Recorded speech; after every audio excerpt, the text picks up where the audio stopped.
Okay, we'll start with this. Former three-division champion Jorge Linares believes Spence's chin isn't the same post-car accident. This kind of annotation is all about timing. When did you decide that Errol's punch resistance was gone? Was it after the Crawford fight, or have you been saying that throughout? Because if you waited until the Crawford fight to say that, sounds like excuses. The end result has left most praising Crawford. Linares, on the other hand, doesn't view the lanky champion as some monster puncher. Instead, he believes that Spence's durability is a far cry from what it once was. The chin of Spence is no good because of the accident. Linares told Mill City Boxing during a recent interview, "People say, wow, Crawford has an amazing jab, but it's not because of the jab, it's because Spence don't have the same strong chin like he had before." And this is what I mean. Did you wait until the Crawford fight to start saying that? Because Errol fought 2 times since the car accident. He fought Danny Garcia, he fought Yordenis Ugas, and unless you were saying then what you're saying now, it seems rather convenient to say that it's not Terrence's jab or Terrence's ability to box, it's just the car accident. If that's the case, then why didn't the car accident and the damages incurred? Why didn't they beat him? Linares' take isn't simply conjecture. He has first-hand experience. From the outside looking in, sure, Ugas appears as though he lives in the weight room. Although muscles protrude from every part of his body, Linares reveals there's no substance behind his husky physique. You know how many rounds I made with Ugas in sparring? He don't have power. He don't have that punch. He's a big guy, but he doesn't hit hard. Well, if Linares' contention is that Errol's punch resistance is gone, what about the Danny Garcia fight? Some people think Danny packs a sizable punch. He's a durable guy. Gary Russell Jr. says something was wrong with Errol Spence. Yeah, he was in there with Terrence Crawford. Say that you buy into all of this. You think that since the car accident, Errol Spence Jr. is damaged goods. The caveat there is that Terrence wanted to fight him long before the car accident happened, and it was Errol that put it off. Sides of the street, remember? He wanted to clean up his own. I feel like something was wrong with Errol going into that fight. Gary Russell told BoxingScene.com, "I don't know what it could have been. I think something neurologically was off, and everybody's waiting until after the Crawford fight to start wondering if Errol has neurological damage, but I didn't see any of these people saying this when he fought Danny Garcia, No. when he fought Yordenis Ugas, making these contentions hollow and convenient." I didn't see any of these people saying this the week of the fight. It seems that you waited until he was in there with a better fighter than any fighter that he's ever fought before, a pound-for-pound fighter and a 3-division champion, better caliber and a better grade of fighter than Danny Garcia, then Yordenis Ugas, then Sean Porter. You wait until he's in there with that guy to start saying that he's damaged goods. It seems to me that he was good enough to beat Danny, he was good enough to beat Ugas. Gary Russell continued, "Yeah, he could have came back with Danny and Ugas, but something was off when he fought Terrence." Gary doesn't like Terrence. You guys remember in 2020, he said he was going to move up from featherweight up to welterweight to fight Terrence Crawford. He never did, and nobody expected him to, and I don't expect him to give Terrence Crawford his flowers for dominating his PBC stablemate, Errol Spence Jr. Gary hasn't fought since he lost his WBC title to Mark Magsayo. I believe that was over a year ago. I don't have too much stock in things that Gary Russell says. But is it outside the realm of possibility that the car accident affected Errol Spence Jr.'s punch resistance, that in the process of being in that accident, his brain was jostled, and he hasn't been the same since? In truth, I've been questioning Errol's punch resistance since before the car accident. Since the Sean Porter fight, Sean Porter buckled him. Sean Porter hurt him. Errol's fans acted like they didn't see it, but I did. So is it really that he's damaged goods? His buddy Jermel Charlo doesn't seem to think so. He says retirement should be the furthest thing from Errol Spence Jr.'s mind. No, I don't think Errol should retire. Charlo told BoxingScene.com, "It isn't just the lopsided beating that fans and pundits are pointing to in their explanation of why Spence should retire. In 2019, the former unified champion was involved in a horrific car accident. A few years later, a torn detached retina forced him into the medical room. So taking into consideration everything he's been through, both in and outside of the ring, countless people believe it would be sagacious for Spence to retire. Still, not only is Charlo convinced that Spence won't go in that direction, but he's also of the belief that the rematch will take place next." Play devil's advocate. I'll be your huckleberry. Let's say that the car accident damaged him. He's not the same fighter that he was before that. How'd he get into that car accident? Got behind the wheel while he was under the influence. And whose fault is that? Errol's. People are treating this situation as if it's any different from any situation involving a fighter. A fighter, an athlete, has to be very particular about what they take into their body, what they ingest. If your affinity for alcoholic beverages led you... You know that before we got into that accident here on this channel, I said it several times that no booze hound is going to beat Terence Crawford. Showtime's Stephen Espinoza has said Errol Spence remains adamant that he intends to rematch Terence Crawford. The one thing that's absolutely the case is that Spence wants the rematch. The question is, as a team, do all his advisors agree that's the best way to go? He hasn't activated it yet. Now, I don't know if by the time that this video is uploaded, news will break that Errol is indefinitely fighting Terence again because he's activated the clause, but so far he still hasn't, though Boxing Insider Rick Glacier says he's being told the Crawford versus Spence rematch will happen, but now it will happen in January. Errol is going to get blitzed again. Worse this time. We're now living in a Terence Crawford world. So I have it. I don't like how all of a sudden everybody wants to be a neurologist or a doctor. All of a sudden they're saying Errol is damaged goods when that's not what they were saying going into this fight. That's not what they said after he fought Danny. That's not what they said after he fought Ugas. And that's not what they were saying going into this fight. But isn't it possible that the car accident might have damaged him? Of course it's possible, but that's no excuse. Because it was Errol's own actions that led him into getting into that car accident. Before he got into it, I said, there's no way a booze hound beats Terence Crawford. There's no way you tell this story where Errol's not culpable, whether you talk about the alcoholism, the car accident, or the inactivity. You're not living like a fighter. You're not keeping yourself up the way that you're supposed to. And that's your fault, not Terence's. So your lack of professionalism is a part of why you got beat. You're not a consummate professional. How many times have you heard Errol Spence Jr. say that he don't believe in tune-up fights, while Terence Crawford was criticized for keeping busy with David Evanesian? Staying sharp. Errol had the same ability to keep busy with somebody else. Take a tune-up fight en route to the Crawford fight if you really want to have it. He chose not to do that. In his own words, he said he feels he shouldn't have to. Errol's not a victim. And credit to him for not making any excuses, as many, if any, as others are making on his behalf. He's not blaming it on a car accident. He's not blaming it on inactivity. He's not blaming it on anything other than Terence just being a better fighter on the night. Whether or not you think Errol Spence Jr. is damaged goods as a result of the car accident is besides the point, because the car accident in and of itself is a self-inflicted wound, and it all points back to Errol and his practices.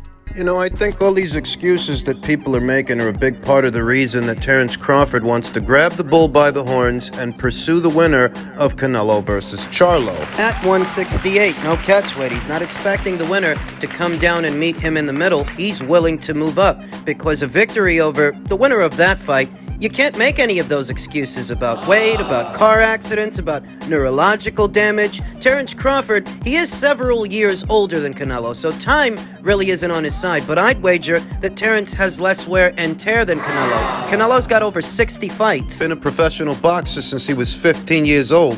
That catches up to you, all those rounds. Believes he can do it, and I think a part of what motivates him to want to is that no matter who he beats or how he beats them, if he silences the naysayers, it's really only temporarily. I remember some people were picking Sean Porter to beat him, only so that they could make excuses afterwards, that his father pulled him out of the fight. Kenny Porter. Sean's father, and after 5 years of build-up and 5 years of being torn down by Errol Spence Jr.'s fans, only for him to completely dominate Errol Spence Jr., and only for them to start making excuses immediately afterwards. I think Terence Crawford uses this as motivation. Can't make any of those excuses if he fights the winner of Canelo versus Charlo and beats them. Asked how long would it take him to get ready to fight Canelo Alvarez at super middleweight, to which he responded, "I'm ready now. People think it's all about weight, but I think it's skill. I've got the power to make anybody respect me. I don't care what your weight is." And in truth, Terence doesn't need to be as strong or as durable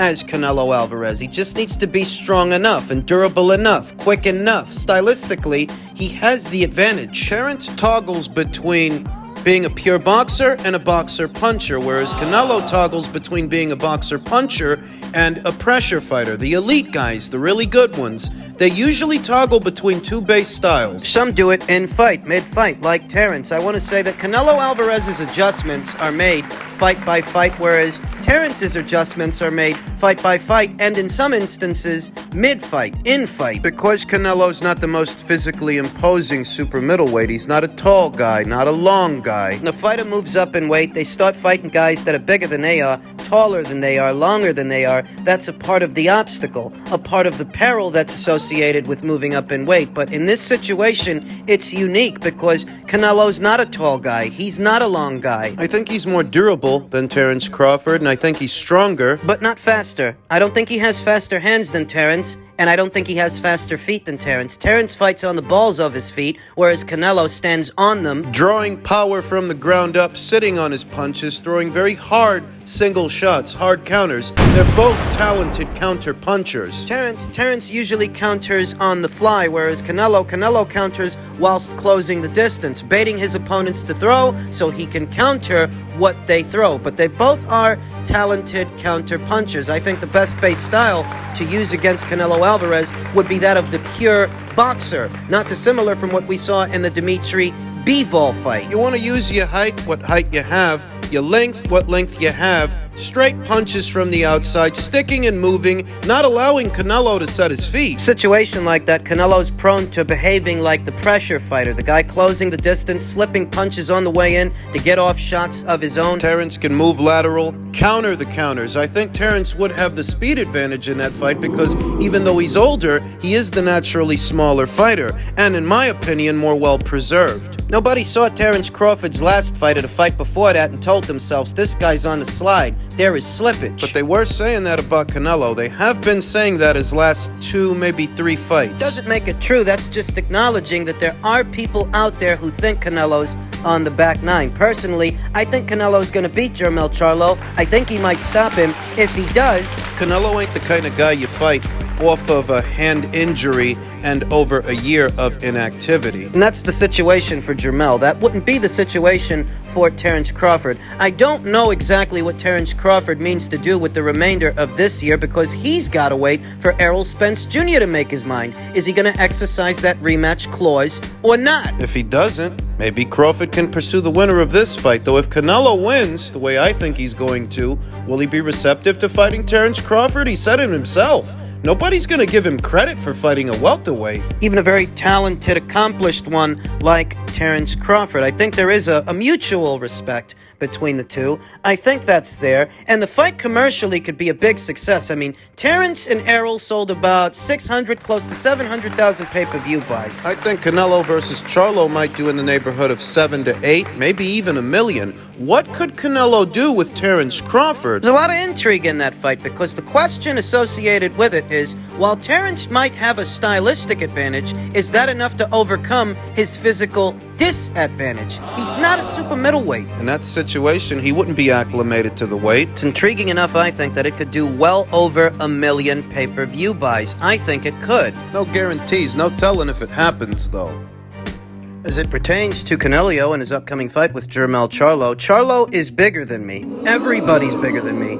But I'm a badass. And yet there are those out there who tried to paint this picture that little Charlo, little itty-bitty Charlo, was the smaller guy. I told you, this is not like when Mikey moved up to fight Errol. Mikey, who is noticeably shorter, stumpier than Errol Spence Jr. This isn't like that. The guy moving up in weight walks around just as heavy as Canelo Alvarez does, and he's literally taller and longer than Canelo. So who's the smaller man here? He's bigger than me. Alvarez acknowledged at a press conference this past Tuesday, everybody's bigger than me. I'm a smaller fighter in these weight classes, so I'm a smaller fighter, but I'm a cabrón. Canelo Alvarez's bid as a pound-for-pound fighter, what makes him a pound-for-pound fighter is that more often than not, he's the smaller man, but he still wins. The flowers that they don't give Canelo Alvarez, that in spite of being the shorter, stumpier fighter in most situations, especially these days, having been the light heavyweight 2 more times against 2 more champions than either David Benavidez or Demetrius Andrade